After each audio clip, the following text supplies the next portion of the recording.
মোহাম্মদ হাবিবুল্লাহ।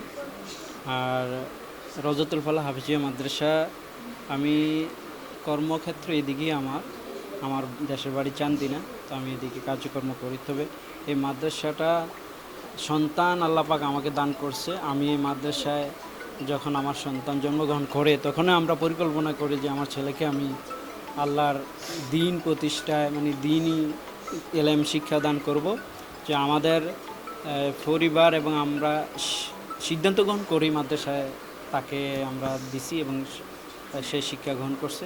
তবে একটা বিষয় হলো ছাত্র বা ছেলে আল্লাহ পাক দান করছে, তাকে মাদ্রাসায় আমরা দিছি।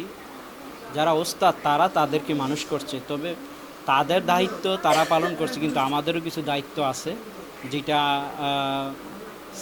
শিক্ষক থেকে যারা পিতামাতা তারা আরও বেশি গুরু দায়িত্ব পালন করতে হয়। যেমন আমার পরিবার, তার প্রতি যে শ্রম এবং আমাদের যে দিক নির্দেশনা, এটা শিক্ষক থেকেও কম না। শিক্ষক যতক্ষণ 24 ঘন্টা দেখাশোনা করে, আর পাশাপাশি আমরাও প্রতিনিয়ত ঘন্টায় ঘন্টা তার খোঁজখবর রাখি, বা তার লেখাপড়ার মান কীরকম এটা যারা অভিভাবক তারা অবশ্যই খেয়াল করে এবং দেখতে হয়। তবে দেশবাসীর কাছে দোয়া চাই, আমার ছেলেকে আল্লাহ তৌফিক দান করলে আমি জগৎ বিখ্যাত আলেম হিসেবে তাকে শিক্ষা দান করব আমার যতটুকু তৌফিক আছে। এখন তার ওস্তাদরা তার জন্য দোয়া করবে এবং আপনারা দেশবাসী দোয়া করবেন। আর এই মাদ্রাসাটা 2008 সাল থেকে শুরু করে অদ্যাবধি পর্যন্ত খুব ভালো মানের এবং আস্তে দিকে ডেভেলপ হচ্ছে।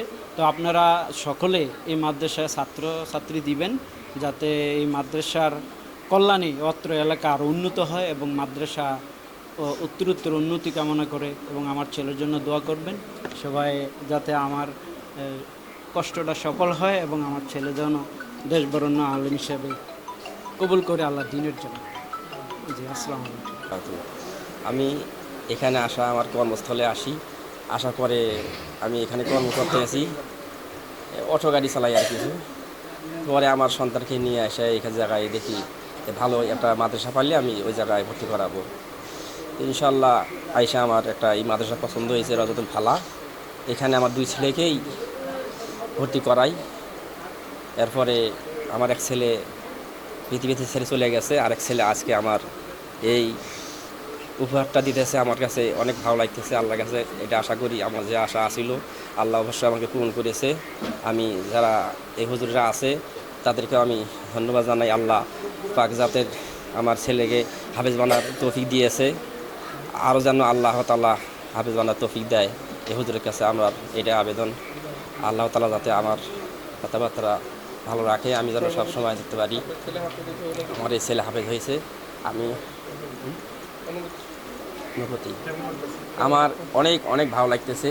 আল্লাহ তাআলা আমাকে যা দিয়েছে আল্লাহকে লাখ লাখ শুকরিয়া জানাই। আল্লাহ যাতে আমাকে আবার আমার মানুষকে দেয় এবার এই করতে। ঠিক আছে, ধন্যবাদ।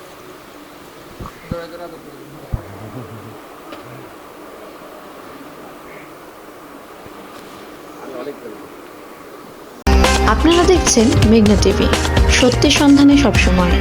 এছাড়া দেশ বিদেশের নিত্য নতুন খবর জানতে মেঘনা টিভির ফেসবুক পেজ facebook+meghna tv.vd তে লাইক দিয়ে আমাদের সাথেই থাকুন।